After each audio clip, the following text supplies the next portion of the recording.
you all, those who registered and took my little poll, I thought it was a lot of fun to know how many of you were born and bred here or got here really early, like at 4 years old or something, and grew up here, as opposed to those of us, including myself, who came later. We came as soon as we could.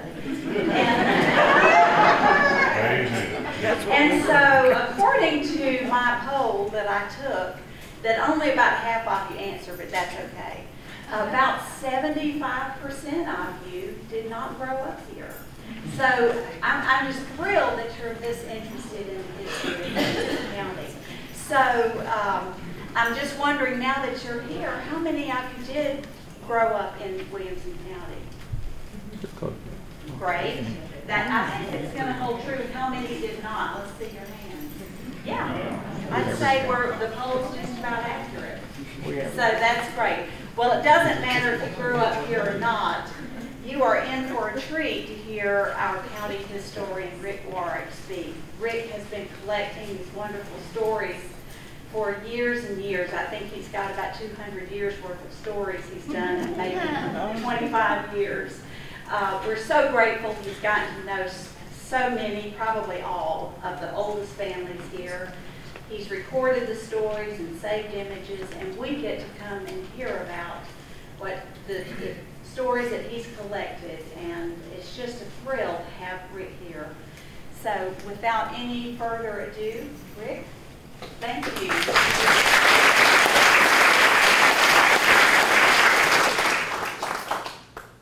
Well, it's a pleasure to be with you all today, and if you followed me in the last well, a year or so, I guess, you know, back in December I had a book called The Public Square.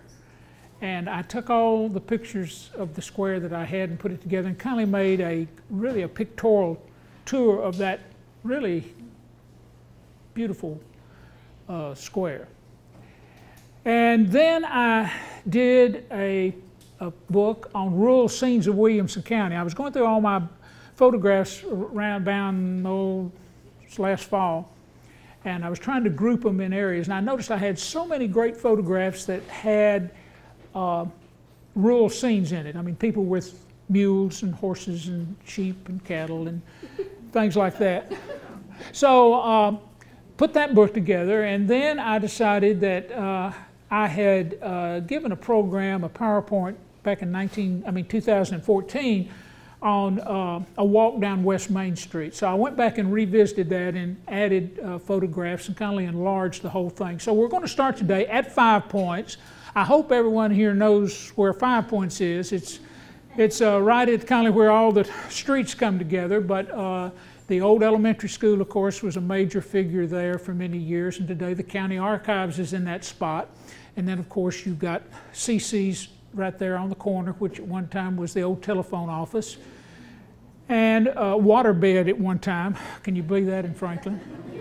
But we're starting off with this. I love this photograph. Dr. Rosalie Carter took this, I think, around 1940 or 41. Some of you guys with car experts can probably put a closer number to it. But one thing I want to point out to you, we have two of Guy Wallace's children with us today, and the Ford dealership was there where what we call the rescue squad was for so many years.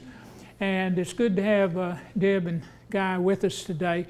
And of course you can see a glimpse of the old elementary school, and of course St. Paul's Episcopal Church and the Cumberland Presbyterian. But if you'll notice, take a close look, what is in that picture that's not there today?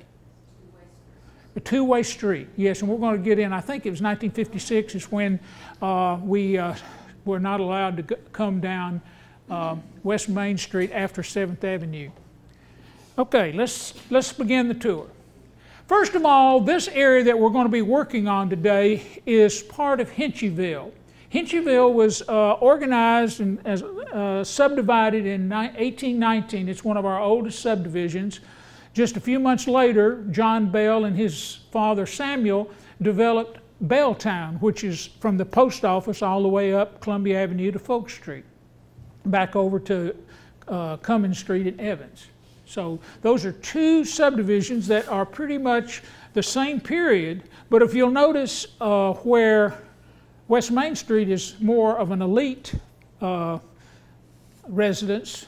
Belltown was more of a working class neighborhood, and of course the lots never sold as well as those on Main Street. So here they've been divided up, and today we're going to see West Main Street was not built until 1819 when Hinchyville was subdivided. This is Hinchy Pettway, who was a son-in-law of Joel Parrish.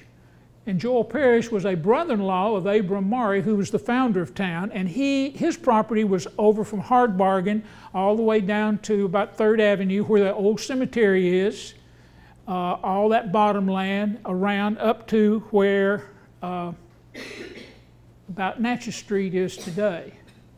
And Joel sold part of the farm, 9 acres, I think, to his son-in-law. Well, there was a big surge in Franklin to go to northern Alabama, particularly around Huntsville. And so the DeGraff and Reeds, Metcalf and his wife and big family, and Hinchy Pettway and his wife and family went down there. And then he eventually came back, and instead of settling in Franklin, they went to Nashville. The historical marker you pass every time you come down West Main or there at 7th Avenue, and this kind of gives you the history. Some Nashville guys, you can see their names, well known, decided they wanted to invest in Franklin real estate. So they're really kind of the first developers, besides Abram Murray being the first, of course. And this is an 1878 map, and I've used that to kind of illustrate what the street looked like and how the houses were shaped. And you'll notice I have marked those that are antebellum houses and are still standing. So there are some there. This is the old Tennessee Female College, which is actually pretty much a Presbyterian school. Reverend A.N. Cunningham started the school over at the church and across the street on Main Street, and then he got enough businessmen and substantial people in town to invest in building this building. And what you're seeing there, this is a picture that was taken probably about 1906, about the time it was going to be torn down. Let's see the hands, how many people went to Franklin Elementary School? Yeah, good number. That school was a beautiful school. It looks back now, it was sitting in a very congested place, as we'll see later. But it was built in 1907 for $20,000. Green Williams, who was a contractor, made a deal with the school board that he would tear down the old school, the Tennessee Female College, and use as much material that he could out of that building to build this building. So you're looking at a $20,000 building. Of course, over time, as the population grew, additions were made to the school, and then eventually, of course, it just, the population of the students outgrew that small area. And then, of course, some of y'all remember 1962, this terrible thing happened. The old school burned, and it was in January, and it was also a very typical day, but the heat from that building threatened all the neighboring buildings around it, and they were concerned about other buildings catching on fire, but luckily it didn't. And then, of course, this is the photograph you saw at the first. And then this is an aerial view of 1950, and of course this shows very well what you're seeing in the elementary school, and you'll notice that is not concrete you're looking at, that is dirt. The kids played on the grass, and of course where they would be worn out, and so the great tradition in that was the boys had everything from the sidewalk to Columbia Avenue, and the girls had everything from the sidewalk over to West Main Street. And lo and behold, anybody that crosses. It would have been a dangerous place. Luckily, I don't think anyone ever got hit by a car. You'll notice there that what's there is not there today is behind the Cumberland Presbyterian Church. You'll notice the manse is there, and then eventually it was torn down, and there's a parking lot there that sits right behind the church and the archives today. Can you point that out? Okay, let's see. I think I can. See this building right here? That is the manse to the Cumberland Presbyterian Church. And of course, this is St. Paul's. And then this is what we saw a few minutes ago, what we later became the rescue squad. This is probably the greatest, most expensive house built in Franklin. And it's probably, considering money, it was surely in the 19th and most of the 20th century the most expensive. But this is Jim and Annie Briggs Harrison, known as the Harrison House, and it was built in 1880 by, is 81, and it was the finest material possible was put into this house. After the Harrisons died, the high school needed space because the elementary school and the high school were together and they were crowded. The county moved the high school over to that building until 1926, when Franklin High School was built up here on Columbia Avenue next to the Carter House. Sadly, the house was torn down in 1936, but I want you all to notice this iron fence. This fence has been laying in a ditch out on Anderson Road since 1936. Mr. Chap Anderson and his brother bought the fence when they were tearing down the house to put around the Anderson Cemetery. And the Andersons are going to be celebrating their 100th family reunion coming up, and the family is going to finally put the fence up around. So from 1936 to 2019, I think that's a sure thing. This, of course, is what you're seeing there is when the telephone office was there. The telephone office was there for many years, and of course, it was the exchange, and there were several operators that worked 24 hours a day, and you had to be connected. I don't think Williamson County or Franklin had dialing phones until the 50s. I think it was 56 or 58. You had to call the operator and they would hook you up. But this is the Sandburg Map, which I think gives you an example of how much territory is covered there. Of course, St. Paul's, and it had a rectory next door at one time. That is the yellow, this building right there, because it's wood and this is brick. And of course, this was the dealership.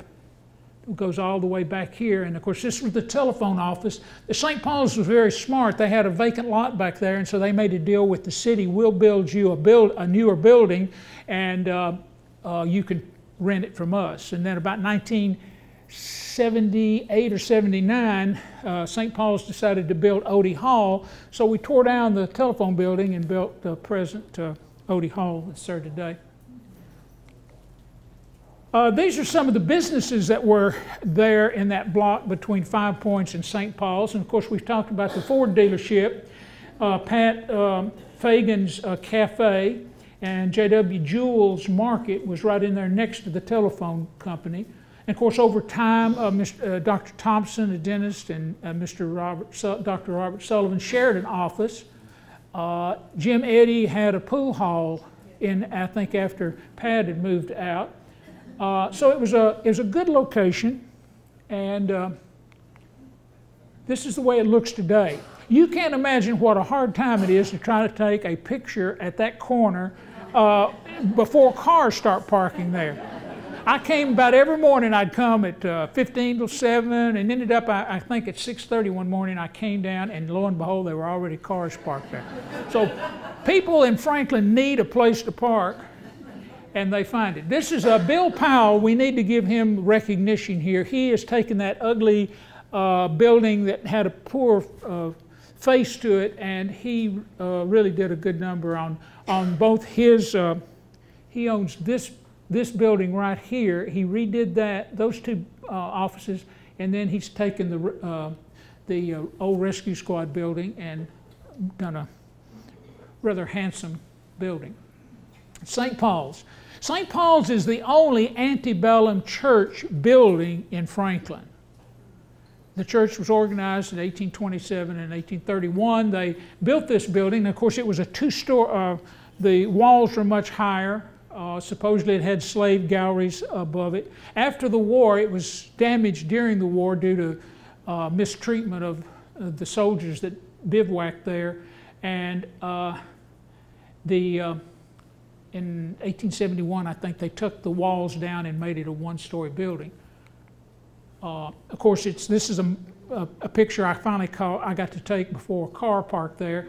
And inside, of course, St. Paul's is well known for its stained glass windows, some attributed to the Tiffany Company, but it's a beautiful building. It's really a landmark in Franklin.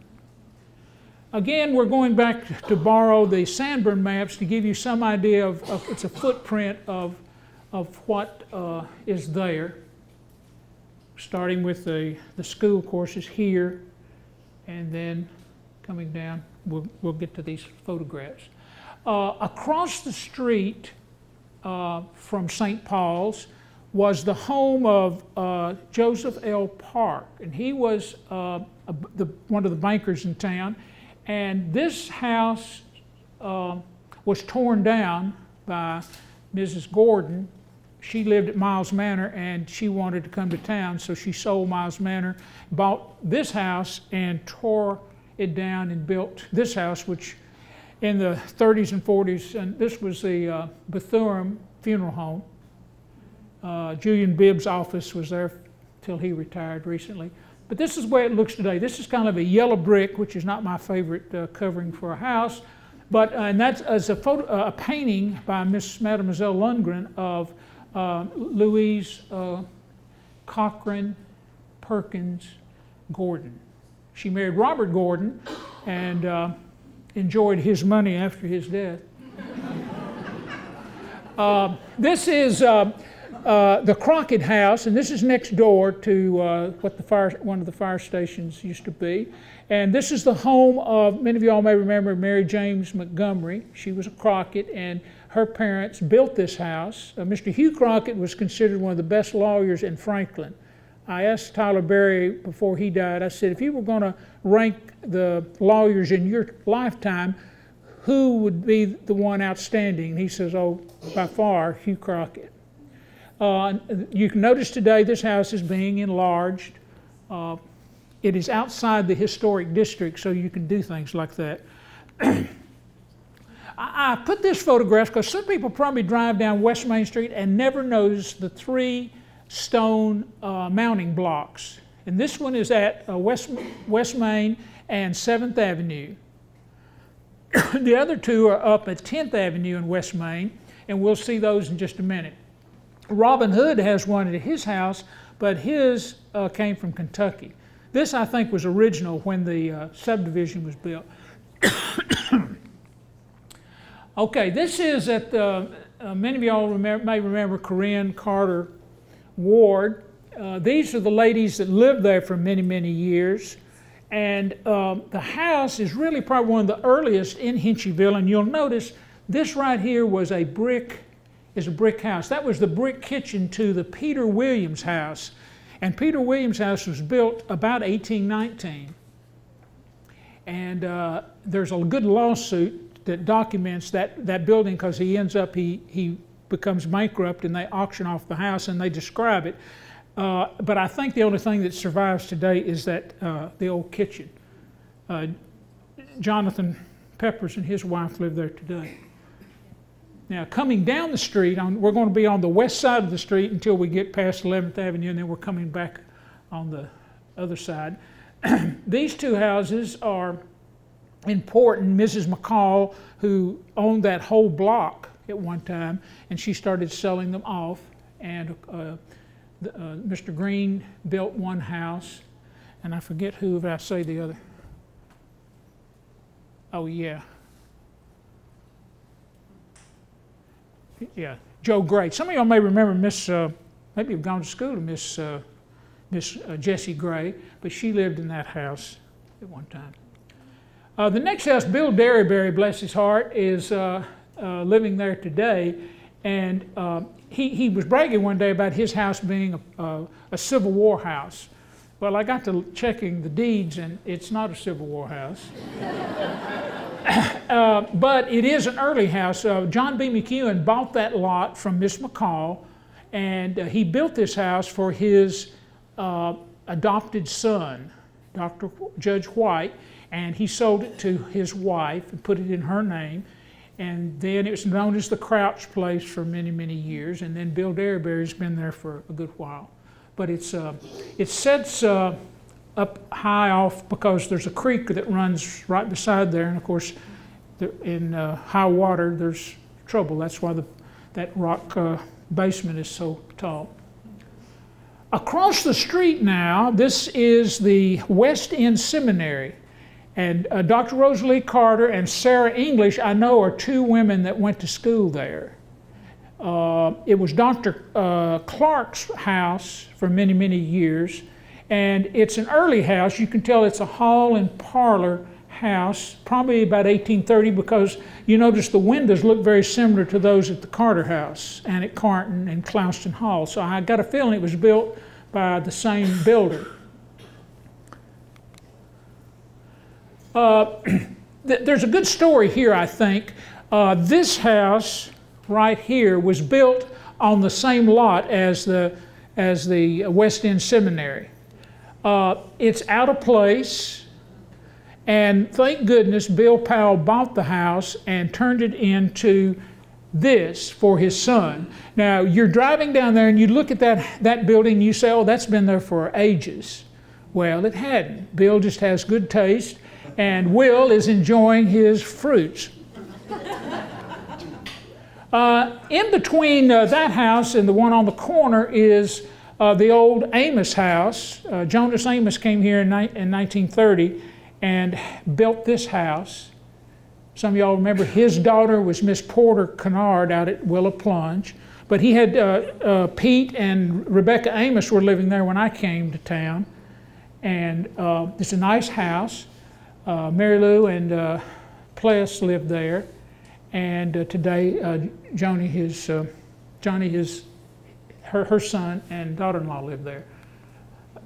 This is on the corner, and this is Dr. House's house. The Houses were probably the most prominent family on West Main. You'll see their name popping up in several places. Miss Sally was a sister, and she was never married, and she ended up with most of that property in the block. And so she started selling off lots, particularly on Fair Street, for those houses you see in that block between 9th Avenue and this street. Mary Pierce bought this house after Miss Sarah Perkins died, and she lived there and did her thing with it, which was nice. I think it had a lot of termite damage, she says. But it's a beautiful house sitting right there on that corner for many, many years now. Again, we're going back to the Sandburg Map. If you've bought the book, you'll be able to study this a little bit closer, but it's so interesting to see how valuable the Sandburg maps are if you're trying to check and see if something's been added to your house or taken away. And you can tell that by the porches sometimes have been enclosed, and it tells you whether it's a brick house or a frame by the pink or yellow. I put these two lots together, these two houses together, because they were really on one lot. The house where the Apples live on the corner, that was Miss Kitty McLemore's house for many years. Her father, Robert McLemore, built the house. But the house next door, this house, goes back to Dr. Samuel Henderson, had a farm or a house for all of his children. And he bought this house, which I think was originally built by John D. Bennett. And yeah, Marianne, I think he had something to do with it. And then Mrs. Watkins comes here in the 20s with a lot of money from her husband who had the Watkins vanilla and spices. And so she was spending money like a drunk sailor. And almost every house that was up for sale, she bought it and remodeled it or tore it down and built others. So she really did a number on Franklin. But on this house, you can see she has added this front part. And the Depression came, and all that money that she was getting from the royalties from her stock dwindled. So she had to sell out and go back home to Chicago. And there was it was a flood the market, because she had many, in the paper it lists all of her property, and she's really just almost giving them away. Well, anyways, this house was purchased and turned into apartments for many years. And then about 1970, in the early 70s, Mike and Bonnie Conley bought the house and put it back into a single residence. And today, David Ogilvy enjoys the house. This is the Lilly House, built by one of the Lillys that owned Lilly Mill. But this is Ike House, owned this house for many, many years. And then today, of course, Ronald and Marty Ligon. This was her house, and then they married, and Ronald got to enjoy it. But this is a famous house in that particularly every holiday it is covered with some kind of decorations. And she really goes out particularly at Halloween, and it's really almost a fairyland what time she gets through with decorating it. Next door. This is probably one of the saddest houses in town. And I say that, the man up there, that is E.E. Green, or Ed Green, and he was the cashier at the old National Bank, which is down on the square in the west corner of the square. And he built that house in 1896, he and his first wife, who was a Lilly. And then he married again. He married a Horton, and he got caught. He was taking money out of the bank and doing personal business with it, which, you know, that's not a good thing. He got caught, and here's how he got caught. I think it's a great story. The two Claybrook girls lived here in town, and they had a big farm out at Triune. And they had their brother Frederick had gotten killed in the Civil War, and so as to honor him, they wanted to set up a scholarship at Sewanee at the University of the South. So they decide they're coming to town, and they go down to the bank. They always banked at Mr. Ed Green's bank. They went in and said, "We want to withdraw so many $1,000 to give to Sewanee." Well, Ed Green just turned pale. So he wouldn't let them have the money. So they walk across the street over to Tom Henderson's office, and he's a cousin of theirs, and they say, "Cousin Tom," said, "there's something fishy over at that bank." Said, "Ed Green won't give us our money." So Captain Tom just picks up the telephone, calls the governor, who he's good friends with, and he says, "Send down a bank examiner. We think there's something fishy going on here." Well, it didn't take any time before the examiner looked at the books and realized something wasn't adding up. So Mr. Ed Green, he was arrested, and there was a short trial. He finally admitted he and his son had been taking money out of the bank, out of savvy lock boxes. People's gold and silver was being taken. He'd really made a mess of things. So a man came down and seized everything, had a big sale, and sold all of Mr. Green's property. And it was the biggest sale of land since the beginning of the county. He ended up going to federal prison, as did his son in Atlanta. He served 8 years. And when he got out, he didn't come back to Franklin. He was so embarrassed, and his family was so embarrassed, that he went to California. And shortly, he went to live with his sister. He died, and they brought his body back, and he's buried at Mount Hope. They buried him at night. Now, the sad thing is his family.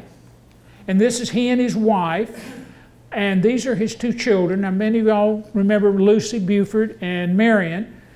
Lucy fared really well. It happened she was just getting ready to get married, and The marriage goes through. Her father, of course, is in jail. Marion probably suffered, I think, emotionally from that trauma. They lost the house. They ended up going out to Del Rio Pike to the old Horton place, and they spent the remaining of their lives there. But you can see what a beautiful house this was, but what a sad story of a man being greedy and doing things he shouldn't do, ruins his family. It's a sad story. Next door now, we're crossing over 10th Avenue. This is the T.L. Owen House. It's a beautiful old brick house.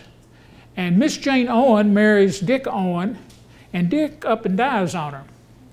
And she wants to be sure the house is in her name, so she tears down the old house and has this house built. Many of y'all remember Miss Frances Gibbs, who was our librarian for many years and such a great librarian. And of course, that's Miss Jane. I love Miss Jane. I missed her. She lived to be 99, but she left before I got to really know her. I feel like I know her, but I know everybody that knew her. She lived after she eventually sold this house to the Andersons and moved over on Church Street. And Miss Jane was a very strong Church of Christ. And in the late 60s, early 70s, the 4th Avenue Church of Christ was having a big discussion whether or not to tear down the old church and build the present church that's there today. And they were holding congregational meetings and discussing how important it'd be if we could all be at one service, and wouldn't it be nice if everybody could be together. They say Miss Jane whispered over to the lady next to her. She says, "If our behinds was as narrow as our mind, we could sit on one seat."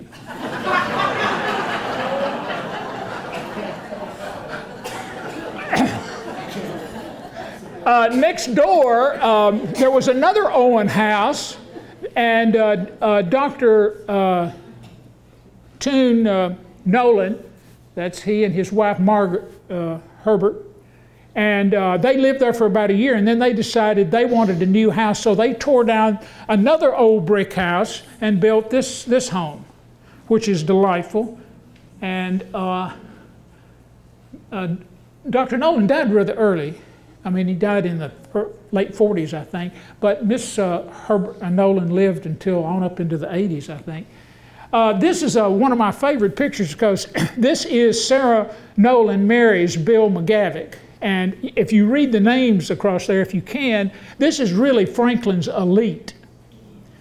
You have people like Tyler Berry, Winder McGavick, Hearn Bradley, Susie Ayres. It's just one after another, but it's such a great photograph, and it's taken right in front of that house. Next door. Well, this is Andrew Campbell and his brother Patrick come to Franklin to build a school. This house was built by Patrick and his wife, Louisa Winder Campbell, and Lillian Stewart sitting up here. This is her great-grandparents.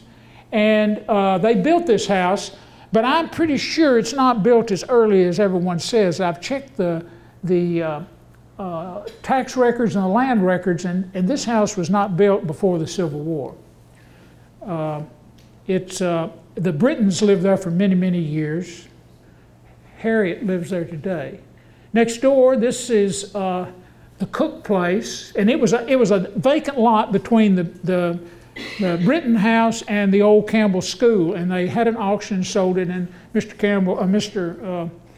Cook bought it and built this, and Bonzi is here today. The Dillards live there today. This is the Campbell School. It was officially known as the Franklin Male Academy, and it is a brick, and I think it was built about 1867. So it's not a pre-war. And the reason I know this is the Campbells are advertising as it is their 11th season, and if you go count back enough, it's 1867. But it's a great house, and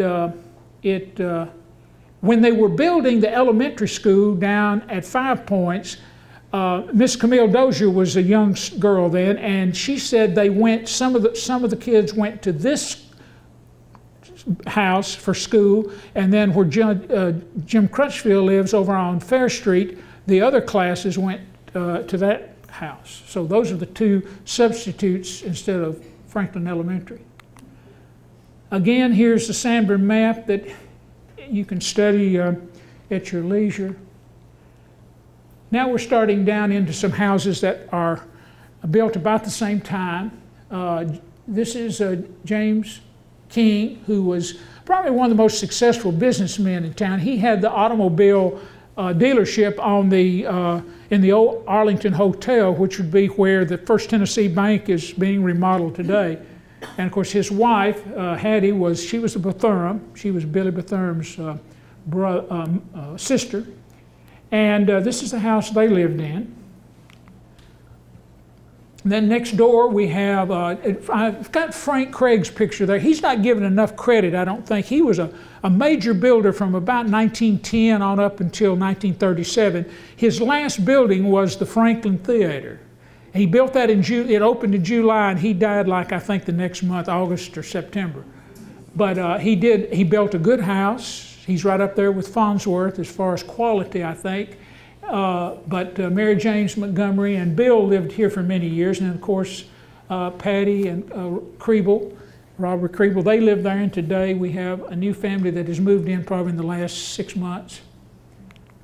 Then the house on the corner was built for E.W. Church, who had been a Williamson County sheriff. This house had been, it was built for, I think, Mr. Jameson, Church. And then after he sold it, it was divided up into apartments. And it was in apartments until the Coopers bought it, I think, in 70 or 71, and did a beautiful job. And the Thompsons live there today. And then, of course, we're jumping over now to the next 11th Avenue. And this is Miss Susie Gentry's house, which was called Maplehurst. And Miss Susie is famous in Williamson County and the whole state of Tennessee. She was probably the most historical-minded person.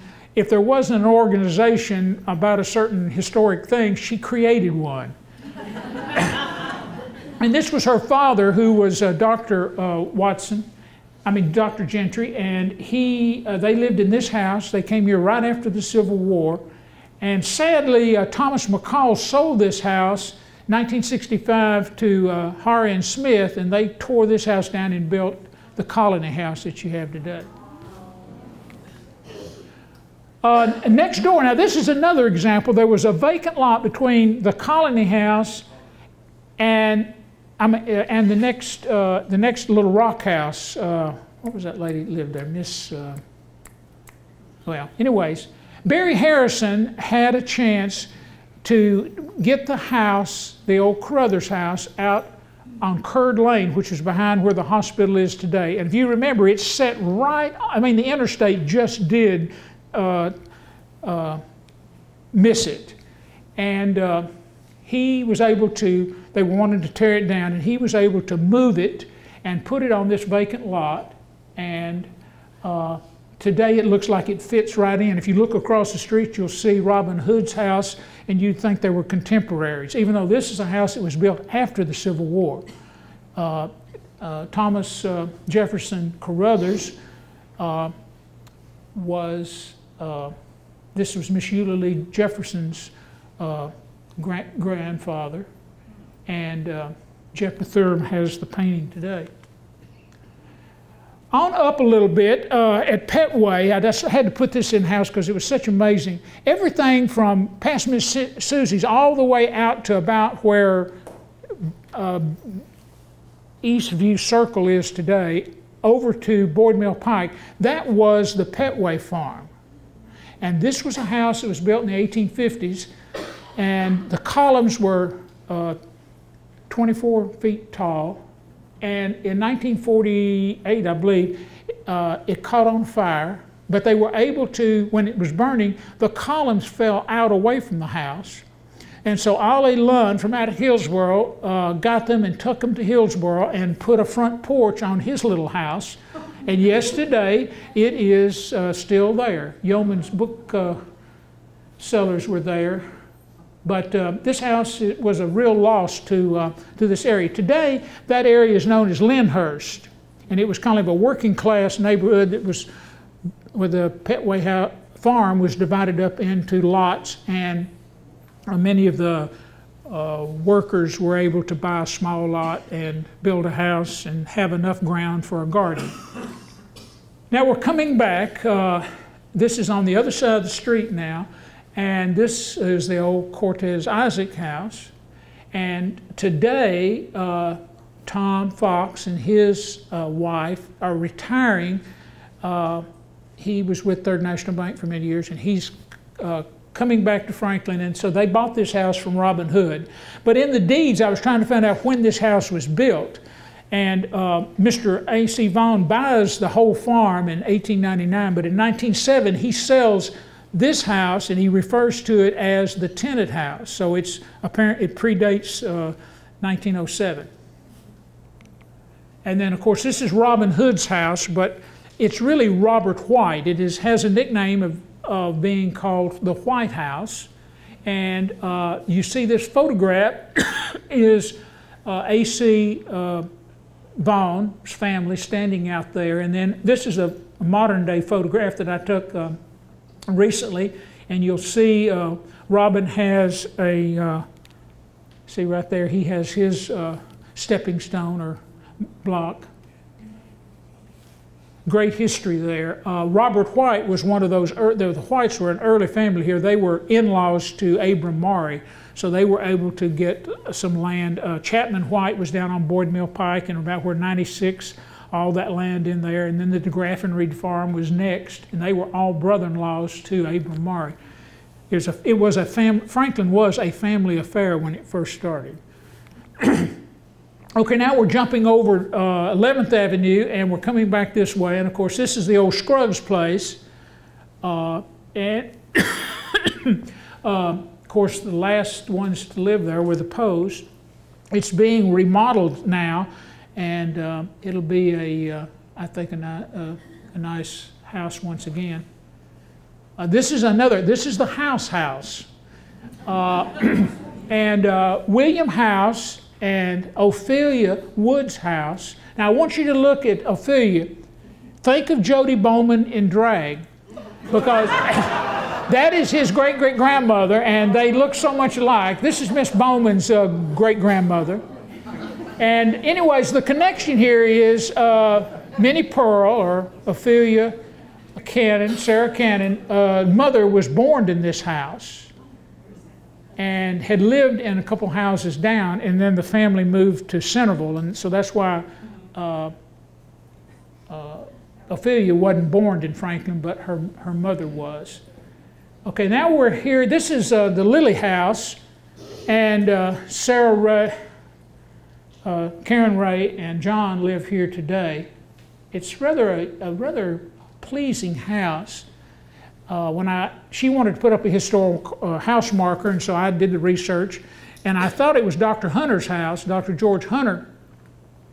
And then to come to find out, I read in the newspaper that Dr. Hunter had gone back to Hillsborough and had rented the house to Reverend Rodriguez, who was the rector at St. Paul's, and the house burned.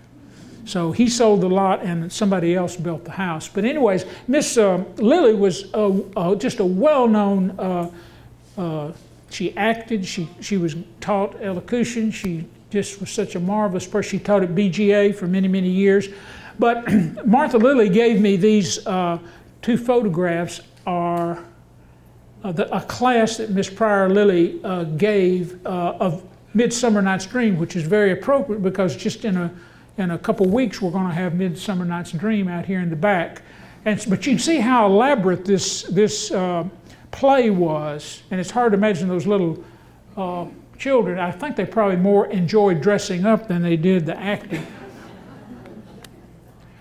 Okay, the next house, this was done by Jesse Hunter, and he had the Buick dealership where the Franklin Theater is today. But he lived in this house.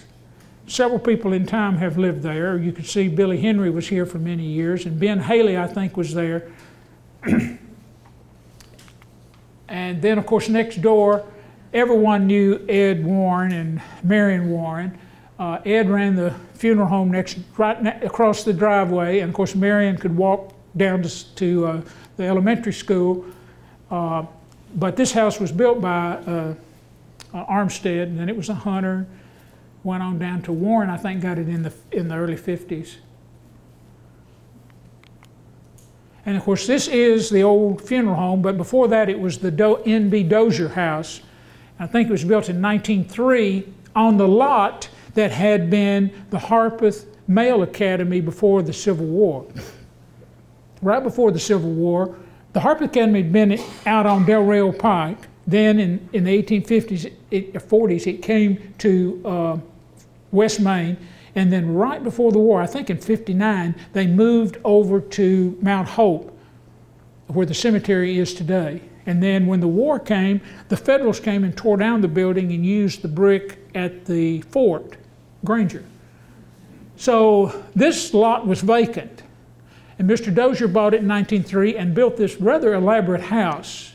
He had made some money in the iron business, and he married a local girl and built this house. Then in the 30s, Mr. Regent bought it. It was a Regent funeral home. Then Ed Warren and Gerald Smithson bought it in '48, and it became their funeral home. And then all the funeral homes joined together and formed Franklin Memorial. And this is the way it's set for many, many years. The Canadian company that was going around buying up all the funeral homes bought this building, and they just let it sit. They didn't want another funeral home in Franklin, so they wouldn't sell it to any other company. And it really was an eyesore.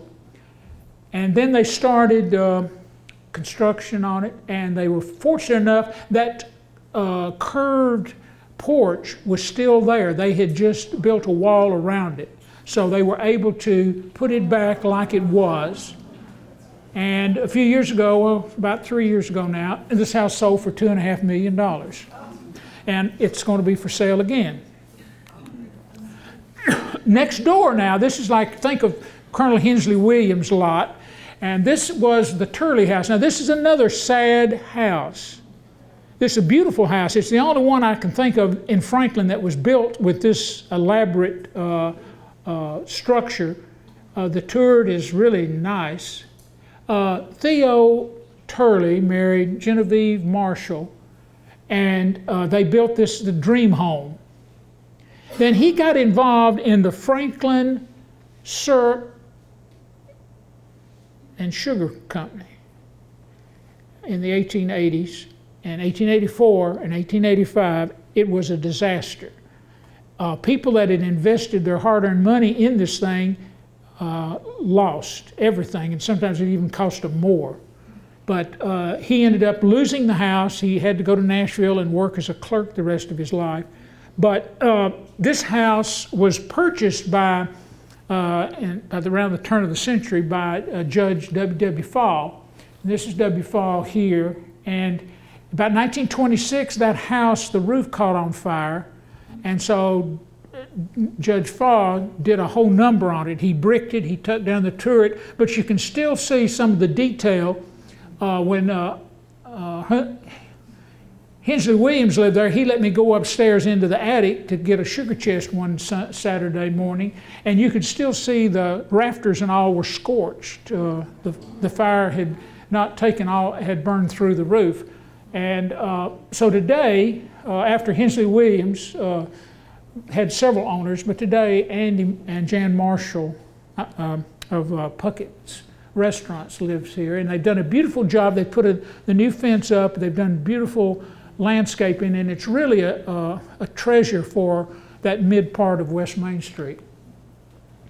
Next we have, this was the John Roberts built this house. On this site was the old Wallace place. Judge Wallace came here from East Tennessee and from Maryville and settled here and became a very prominent judge. And then the house was torn down, and John Roberts, who had, there were two Roberts, Walter Roberts and John Roberts, and they both owned the Roberts store, which was on Main Street for many, many years. Later, Mr. Alec Irwin owned the store. But anyways, this house was built. It's really a 4-square house. And kind of a sad thing about Mr. Roberts, he first married Indian Cox's daughter. And they were married for a few years. And she got to running around on him. And she had an affair with Clarence Watkins, who lived over on 3rd Avenue in that Second Empire house. Very prominent family. And they took off one weekend and went to Memphis. Well, everybody in town knew about it. So Mr.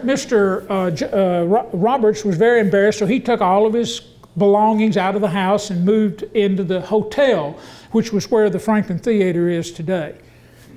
Well, one morning he came down to breakfast, and there was Charles Watson in the hotel, in the diner, and he was just making snide remarks to Mr. Roberts, and so Roberts took about all he could, so it was time for him to go open up the store, so he walks out, and Charles says something about, well, you know, you're not going to take up for yourself or something, and so one of the workers in there runs down the street and says, Mr. Roberts said, I think this guy has said some stuff you shouldn't stand for. So he goes back and confronts Watson.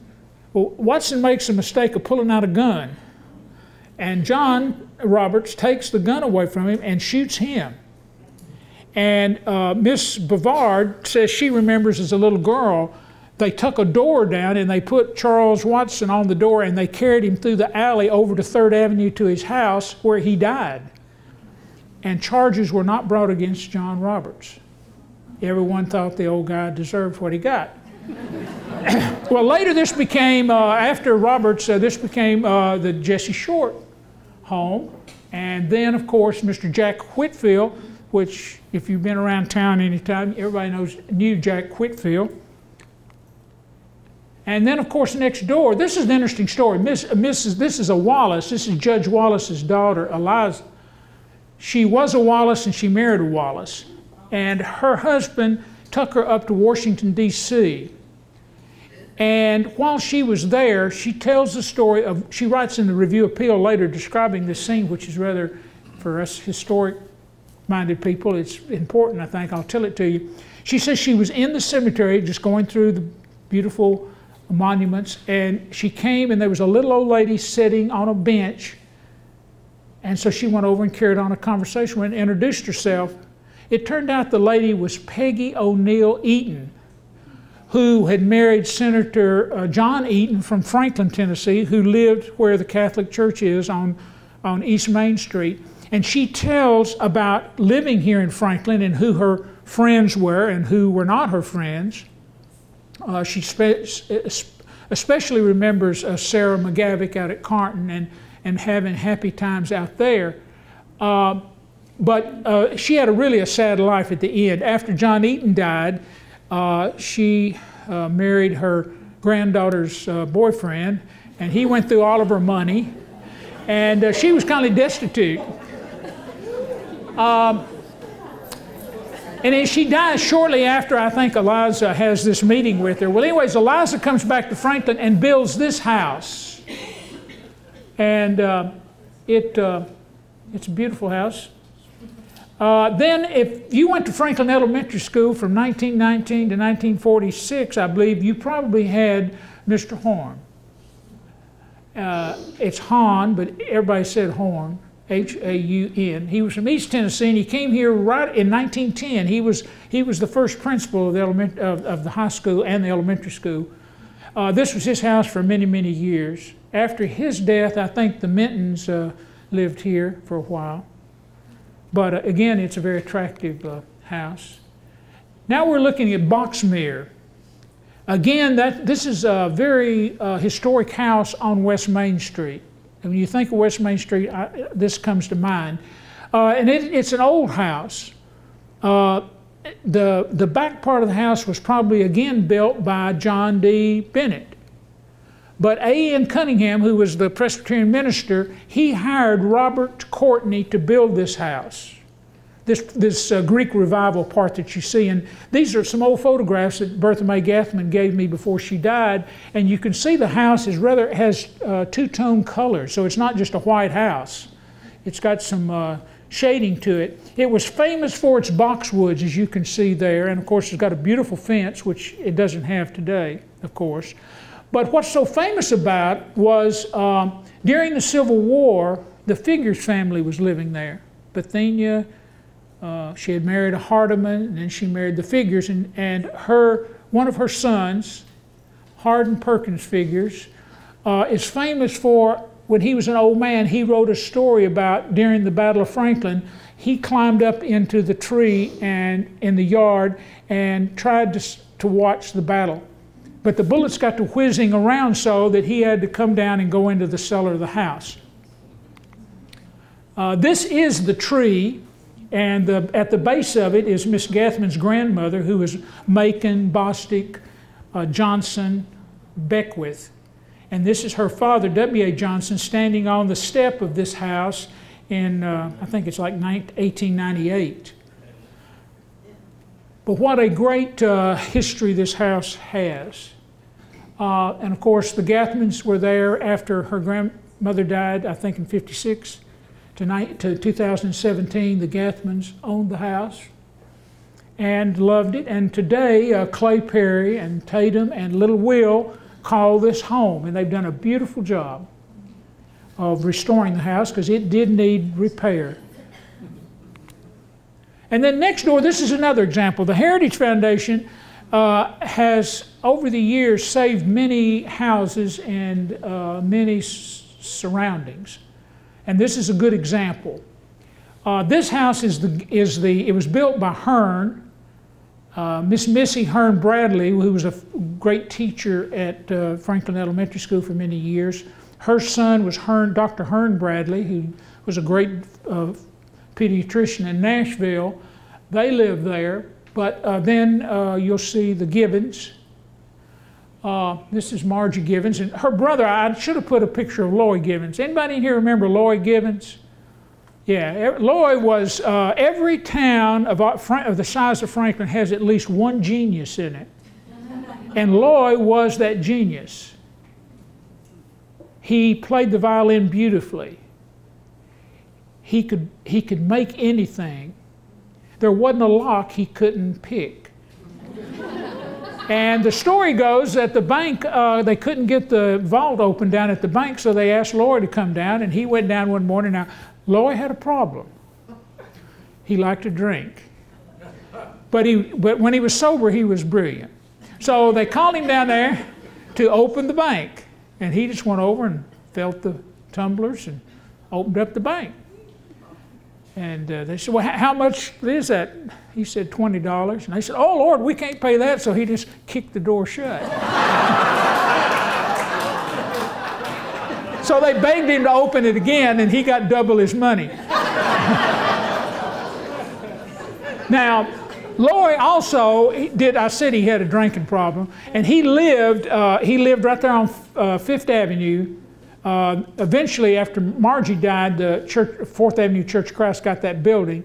I'm going to get to that story when they moved the house. But anyways, Lloyd, we get on these long drunks. And he had a key to Gerald Hood's liquor store. And so he'd go in and get whatever he wanted, and then he'd keep the bottles, and then when he sobered up, he'd go back and tell Gerald how many bottles he had taken. So that was Franklin, when it was on a small scale. You couldn't do that today. But anyways, the house was going to be torn down for the bank building that's there today. It's a savings and loan, I guess, now. And so the house went to the Heritage Foundation. They gave it to the Heritage Foundation, and the Heritage Foundation happened to buy the lot over there on 9th and West Main. The old Kennard house had just burned, and so that lot was vacant. The Sheltons, I think, were living there.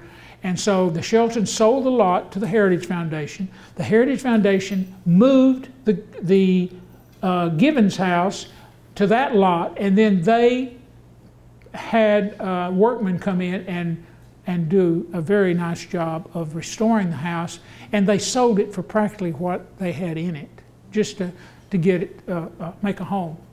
You were probably in on that, weren't you, Bo?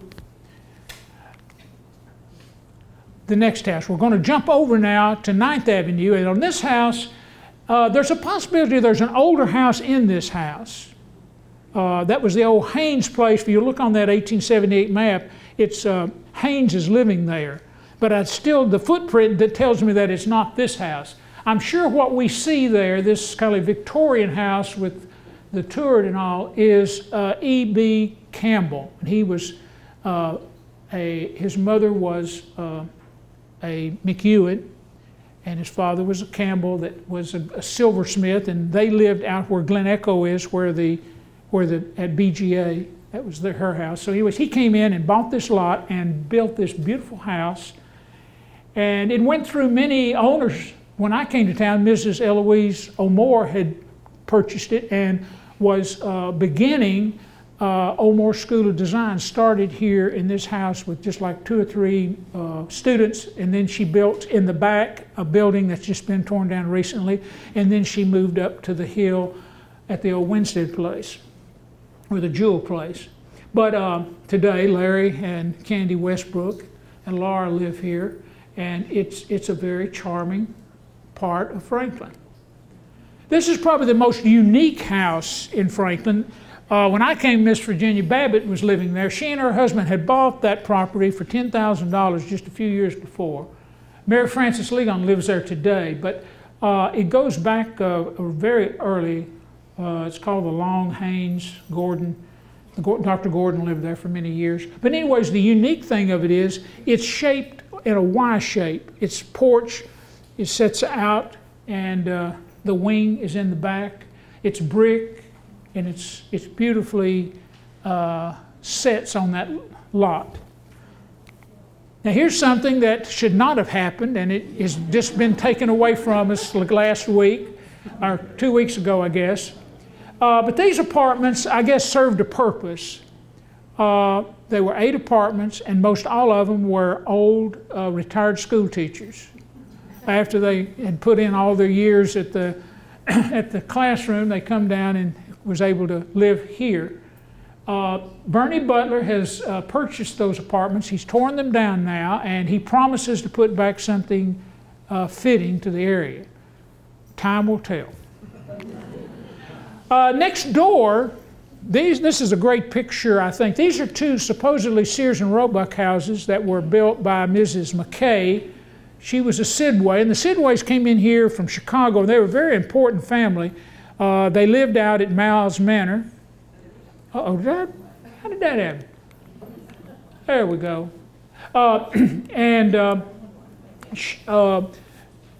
They bought part of Dr. Moscow Carter's garden, and she built these 2 houses. And her grandson lived in Florida, and he came up to visit and brought me this photograph, which I'm very pleased. It looks like a brand new sidewalk that's going to tell us about when sidewalks appeared in Hinchyville of any consequence. And this is the way it looks today.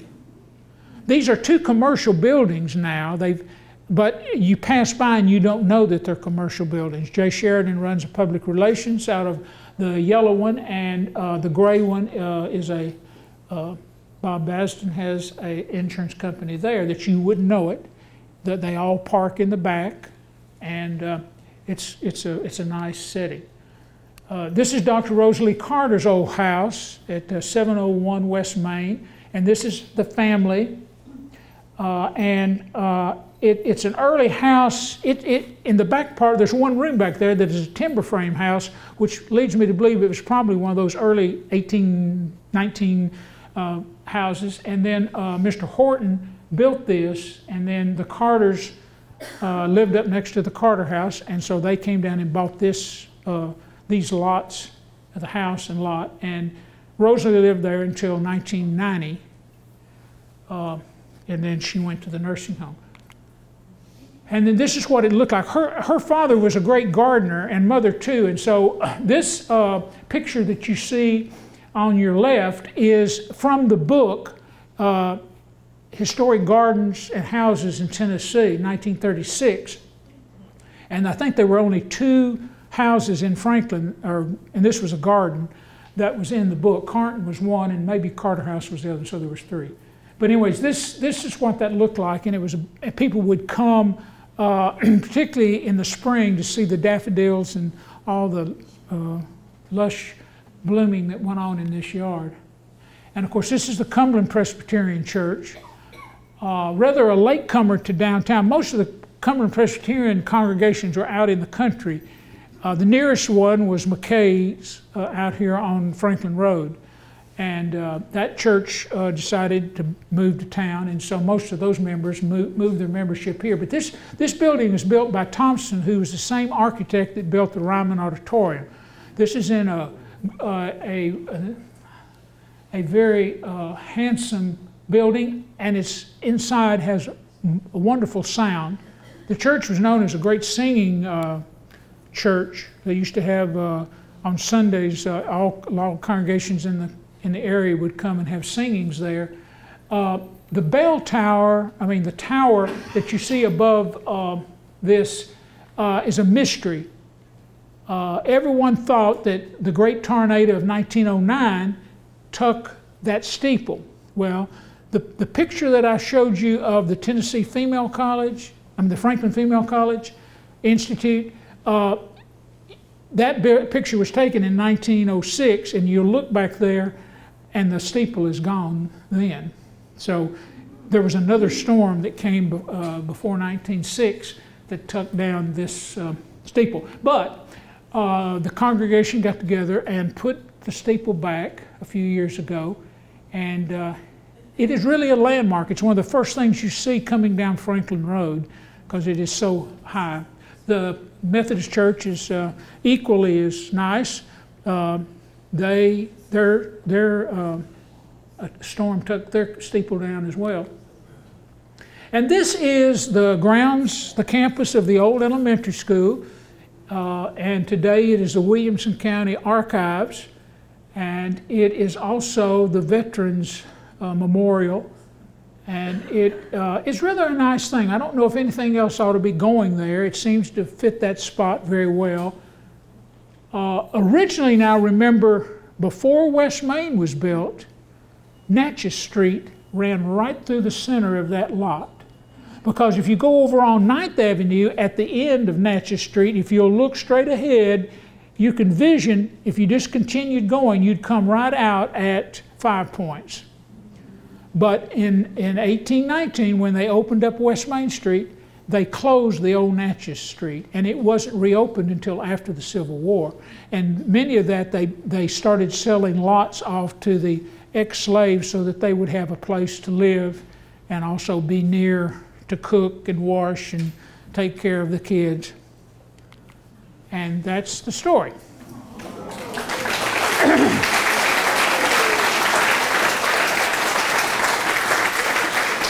I will entertain any questions as long as they're not too detailed.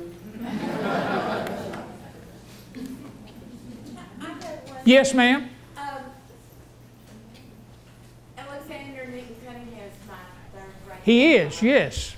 And I was so proud of him for female college. But I thought it did, you showed the slide of the old one. But then I heard later, much later, that maybe they just lived there in the old short home because they said, oh, that's the old glass on those windows, and the girls' side. No, you got the wrong. They were down at the Short House. Now she's sharing. That's the old Jim Short House down at the end of 4th. That was when the Tennessee Female College burned in 1885, and it was up on 4th and South Margate, and so the girls went down to that. That was the old Perkins House. And they had class there, and so you got the right school. It's just, yeah. Any other questions? Well, you all have been a great attentive class. You're much better than the 8th graders I had at Hillsborough. Yes, sir. I just have a comment. You ought to publish a revised edition of this book. Uh-huh. Add your stories. Oh, well, now sometimes you don't want to put stuff in print. I can tell you that, and I can deny it if you go away, you see, and tell it on me. They were very good. Well, thank you. You know, it is the stories that make, but that's what's so nice about Franklin. It's been here so long, and stories have been handed down, and I have been so fortunate that I came here early enough to catch some of the old-timers that were willing to tell me tales. I have big ears, and I absorbed a lot of stories, and they're just a handful of people that really gave me an insight into what Franklin and Williamson County was all about. Yes, ma'am. I'm a relative newcomer. Yeah. And question, do you ever do, or does the museum ever do walking tours so that people could walk and hear at the same time? Well, there is. Margie Thesson really does. She does walks down Main Street and all around, and she'll do the special tour. She does that for a business. Now, many times I have over the years for like Sunday school classes or senior citizens group. You can persuade me to give you a walk down Main Street or down West Main Street. I don't mind, but I will do that if I've got time. Yes. Was Dr. Ray Gaffney a vet? He was a veterinarian. He came here in 1939, and he was down, oddly enough, I got a picture of his building. It was down on the corner of First and East, right there before you get to the bridge. And he came here in 1939 and met Bertha May, and they married, and of course, that's the rest of the story. Yes? You make reference to a Sandburg map.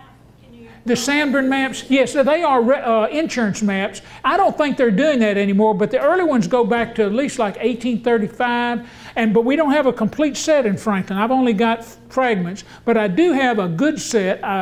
Leonard Isaacs, before he died, I was helping him on his first book and giving him pictures, and I was kind of cleaning up some of his stories.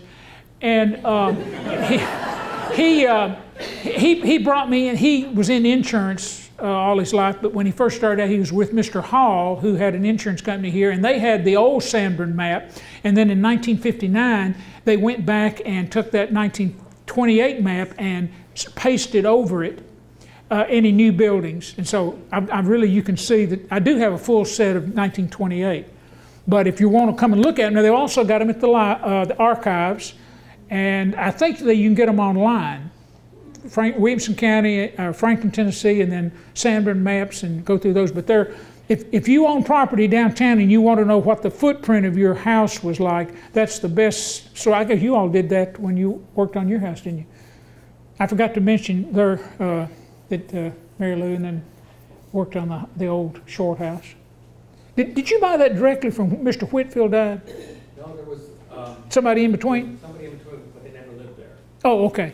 Yeah. Mr. Whit was Jack Whitfield was notorious in town. He was a big politician. He was probably one of the last of the Democrats, but he loved to play cards. And so they played a trick on him. They would play cards in Nashville, and then he entertained at his house some of those guys.